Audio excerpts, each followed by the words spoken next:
আসসালামু আলাইকুম ওয়া রাহমাতুল্লাহি ওয়া বারাকাতুহু। আমরা সর্ব বিষয়ে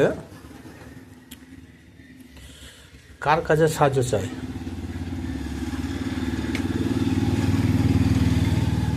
এই প্রশ্নের উত্তরে অধিকাংশ লোক বলবে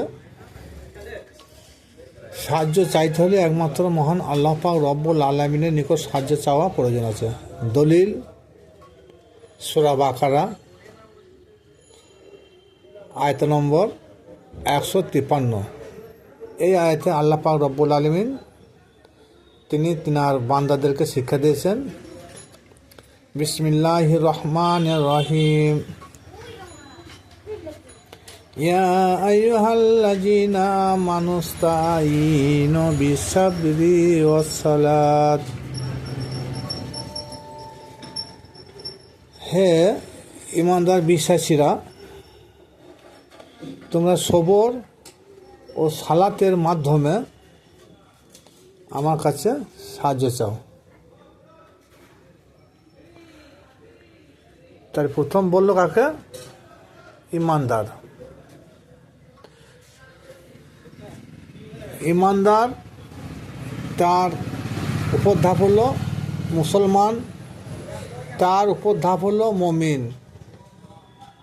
তার উপর ধাপ হলো মুত্তাকিন, তার উপর ধাপ হলো আল্লাহর ওলি, তার উপরে হলো আল্লাহর নবী।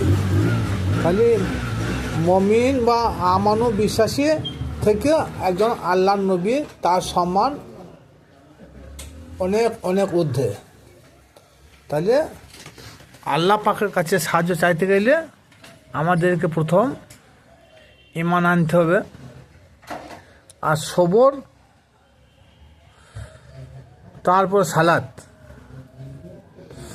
এটা সাধারণ মানুষের জন্য আল্লাহ শিক্ষা দিয়েছেন।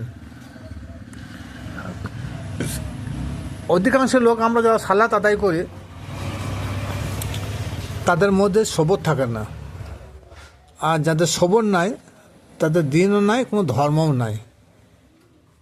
তাই আমাদের কর্তব্য, সালাত যারা আমরা আদায় করি, চেষ্টা করি, তাদের কর্তব্য হলো সর্ব অবস্থায়, আপদে বিপদে মুসিবতে আমাদেরকে সবর ধারণ করতে হবে। ইন্নাল্লাহ মা সাবেরিন। কারণ যে সবর না থাকে তার আল্লাহ থাকবে না। সবরধারীর কাছে আল্লাহ বিরাজমান, নামাজির কাছে আল্লাহ বিরাজমান, এটা কোনো একটা আয়াত কেউ দেখাইতে পারবে না। তাহলে সবরের কাছে আল্লাহ থাকে, সলেহের বান্দার কাছে আল্লাহ থাকে, মুত্তাকিন বান্দার কাছে আল্লাহ থাকে, মুহসিনের বান্দার কাছে আল্লাহ বিরাজমান থাকে। তাহলে আমরা যারা প্রচলিত সালাত আদায় করি, অধিকাংশ লোকের কাছে এই সবর জিনিসটা থাকে না। তা সবর আগে, তারপরে সালাত। এটা সাধারণ লোককে আল্লাহ পাক রব্বুল আলামিন তিনি শিক্ষা দিয়েছেন। আর আল্লাহ পাক রব্বুল আলামিন তিনার পেয়ারা হাবিব নবী মুহাম্মদ মুস্তাফা সাল্লাল্লাহু তাআলা আলাইহি সাল্লাম শিক্ষা দিয়েছেন সূরা বানী ইসরাঈল সম্ভবত 80 নম্বর আয়াত। এই আয়াতে সুলতানান নাসিরা বলে একটা ছোট্ট একটা কথা আছে। তা এখানে আল্লাহ পাক রব্বুল আলামিন তিনি তিনার নবীকে বা হাবিবকে বলছেন যে তুমি আমার কাছে চাও, বলো যে আমাকে একটা উত্তম সাহায্যকারী দান করো। তা উত্তম সাহায্যকারী তো আল্লাহ।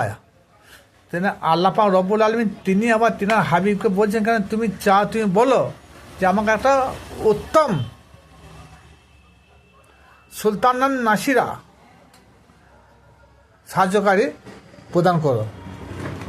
এখানে তো আল্লাহ পাক রব্বুল আলামিন তো বলেন নাই যে আমি হলাম সব থেকে উত্তম সাহায্যকারী, আমার কাছে সাহায্য চাও, তা বলেন নাই। সুলতান নাসিরা হলো মাওলা আলী আলাইহিস সালাম। সে মাওলা আলী আলাইহিস সালামের জন্য আল্লাহ রব্বুল আলামিন তিনি তার হাবিবকে বলতে বললেন যে তুমি এই সাহায্যটা আমার কাছে চাও।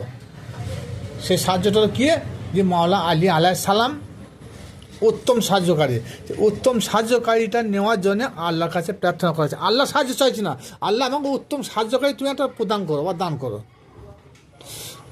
আর আমাদের সাহায্য চাইতে হলে আল্লাহর কাছে চাইতে হবে, সরাসরি নয়। সবর এবং সালাত, সবর ধারণ হয়ে গেলেই আল্লাহর সঙ্গে যোগাযোগ বা কানেক্ট হয়ে যাবে। কিন্তু আমরা সবর সহ্য আমাদের মধ্যে নাই, আমাদের থেকে বিদায় নিয়ে নিয়েছে। সুতরাং সবর ধৈর্য যার মধ্যে নাই তার কোনো ইবাদত বন্দিগি নাই। তাহলে সবর ধৈর্যর মাধ্যমে সালাত কায়েম করতে হবে, তারপরে আল্লাহর কাছে সাহায্য চাইতে হবে। তখন আমাদের কাছে আল্লাহ যে সাহায্য চাইছে সেই সাহায্য আমরা তবে পেতে পারি। এই বিষয়ে আর একটা কোরআন আয়াত আছে। মুসা আলাইহিস সালাম তিনি আল্লাহর কাছে হাত পেতে দোয়া করছেন, এ আল্লাহ তুমি আমাকে আমার ভাইকে সাহায্যকারী বানিয়ে দাও। তা মুসা আলাইহিস সালামকে সাহায্য করেছিল তার ভাই হারুন আলাইহিস সালাম। তেমনি আল্লাহর নবী পাক সাল্লাল্লাহু তাআলা আলাইহিস সালামকে সাহায্য করলেন তিনার ভাই বা জামাতা মাওলা আলী আলাইহিস সালাম। কোনো এক সময় আল্লাহ নবী পাক সাল্লাল্লাহু তাআলা আলাইহিস সালাম আনসারীদেরকে বলেছিলেন, মদিনাবাসীদেরকে বলেছিলেন, তোমরা একে পর এক ভাই হয়ে যাও। আল্লাহ নবী কী করলেন, সমস্ত আনসারীদেরকে একটার সঙ্গে একটা তার ভাই সম্পর্ক বানিয়ে দিলেন। আর সেই অবস্থায় মাওলা আলী কি বলেন, ইয়া রাসূলুল্লাহ, সবারই সঙ্গে সবারই ভাই সম্পর্ক তৈরি করলেন, আমার সঙ্গে তো কারো ভাই সম্পর্ক মিলল না। বড় আফসোস করে কথা সেদিন বলেছিল। তা মাওলা আলী যখন কথাটা বলেছিল, আল্লাহ নবী তখন কী বললো, হে মাওলা আলী, আমি তোমার হলাম একমাত্র ভাই। তাহলে ভাই এক ভাইকে যেভাবে সাহায্য করবে অন্য কোনো শক্তি তাকে সাহায্য করতে পারে না। তার জন্যে মাওলা আলী আলাইহিস সালাম হলেন এক নম্বর উত্তম সাহায্যকারী। হলো আল্লাহ নবীর যেমন মুসা আলাইহিস সালামের সাহায্যকারী হয়েছিল তার ভাই হারুন আলাইহিস সালাম। আর সাধারণ লোকের জন্য আমরা আল্লাহর কাছে যখন সাহায্য চাই তখন আমাদেরকে সবর এবং সালাতের বিনিময়ে আল্লাহর কাছে সাহায্য চাইতে হবে, নইলে আমরা সাকসেসফুল হতে পারবো না। আর বর্তমান জামানায় 99% লোক মাওলা আলী আলাইহিস সালামের স্থান মান কি জিনিস তারা বোঝার চেষ্টাও করে না। কিন্তু প্রকাশে সরাসরি মাওলা আলী আলাইহিস সালামকে তোমাদেরকে যে মানতেই হবে এরকম কোরআনে কোনো আয়াত নাই। তবে মাওলা আলী আলাইহিস সালামের সানে এরকম 300 উপর আয়াত আছে, কিন্তু আমাদের সেই জ্ঞানচক্ষু আমাদের তৈরি হয় নাই বলে আমরা মাওলা আলী আলাইহিস সালামকে এবং তার আহলে বাইতকে বা আহলে বাইতের সদস্যদেরকে আমরা চিনতে পারি না। সুতরাং আমরা তাদের সম্মান আমরা গাইতে পারি না, তাদের গুণগান গাইতে পারি না। আমরা গুণগান গাই কার? ওই সাহাবীরা যারা সমাজের বুকে জলিল কদর সাহাবীর নামে পরিচিত, কিন্তু তারা হকিকতে একটু জান, তারা প্রকৃতপক্ষে কিন্তু আল্লাহ নবীর সাহাবী নয়। সাহাবী যখন ছিল তখন ছিল, শেষ অবস্থায় সাহাবীরা এমন দুরবস্থা করেছিল কিন্তু সাহাবী খাতায় তাদের নাম কাটা পড়ে গেছে। একটু লক্ষ্য রাখুন ওহদ যুদ্ধের ঘটনাটা, সূরা বাকারা 153 আলী ইমরান 153 নম্বর আয়াতটা। এই আলী ইমরানের 153 নম্বর আয়াতটা ওহদ যুদ্ধে আল্লাহ নবী পাক সাল্লাল্লাহু তাআলা আলাইহি সাল্লামকে যখন বিপক্ষ কাফের সৈন্যদলরা একাধিক তীর মেরে ইট পাটকেল ছুঁড়িয়ে যে কোন দিক থেকে ঘায়ল করে ফেলে দিয়েছিল, তখন তারা প্রচার করেছিল যে আল্লাহ নবীকে আমরা শহীদ করে দিয়েছে। এই খবর শুনে সাহাবীরা জলিল কত সাহাবী ছিল, তারা আল্লাহ নবীকে আর পেছন ফিরে তাকিয়ে দেখেও নাই, পালিয়েছিলেন জান বাঁচানোর জন্য। আর কোরআন কি বললো, নিজের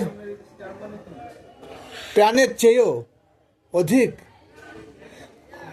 হুজুর পাক সাল্লাল্লাহু তাআলা আলাইহি সাল্লামকে যে মহব্বত করবে না, ভালোবাসবে না, সে কখনো মুমিন নয়। সুতরাং আজকাল বেশিরভাগ সমাজে আহলে বাইতের সদস্যদের প্রশংসা দূরে থাক, সমস্ত প্রশংসা সাহাবা একরামদের। কিন্তু আমি সাহাবা একরামদের প্রশংসা করতে মানা করি না, কিন্তু কোথায় আকাশ আর কোথায় জমিন যতটা পার্থক্য, তেমনি আহলে বাইতের সঙ্গে সাহাবিতে অতটাই পার্থক্য।